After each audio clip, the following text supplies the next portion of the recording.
All right guys, welcome to my mini vlog. आयो बजार सन्चै हुनुहुन्छ र म पनि सन्चै छु। आज चाहिँ नयाँ वर्ष रहेको छ 2083 को। नयाँ वर्षको शुभकामना सबैलाई मबाट। मान्छेहरू भर्खर जम्मा हुँदै रहेछ। बुङ्गुर पनि काटिसकेको रहेछ। कोहीले भने बुङ्गुर काट्दै हुनुहुन्छ भने कोही चाहिँ मान्छे भर्खर आउँदै हुनुहुन्छ। बुङ्गुर काटेपछि त पोल्नै पर्यो। यहाँ चाहिँ टाउको पोल्दै हुनुहुन्छ। यो बुङ्गुर चाहिँ मगरसँगबाट काटेको हो। खाना त खानै पर्यो। चामल चाहिँ घरबाट ल्याउनु पर्ने हुन्छ। घरबाट चामल ल्याएर यहाँ भाडामा हाल्दै हुनुहुन्छ। यो चामललाई पकाउनको लागि त पानी त चाहियो। पानी लिएर पनि आइसक्यो। उसलाई धोइ पखाली गरेर काट्न रेडी भइसकेको रहेछ।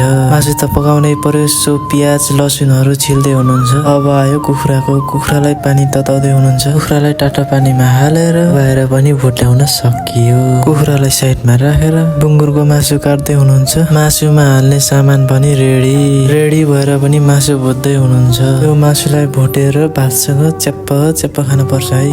भन्दा मासु पनि रेडी हुन भ्या छैन। केटाहरूले त ल्याएर पनि खाइसकेको रहेछ। म पनि के काम भनेर भात र मासु ल्याए। खाएर पनि सकियो। भाँडासाडा माझ्यो। सबैलाई भिडियो बातै भन्न चाहन्छु। नयाँ वर्षको सबैलाई शुभकामना। यति भनेर घरतिर लागे भनेको त घरै आइदिएर।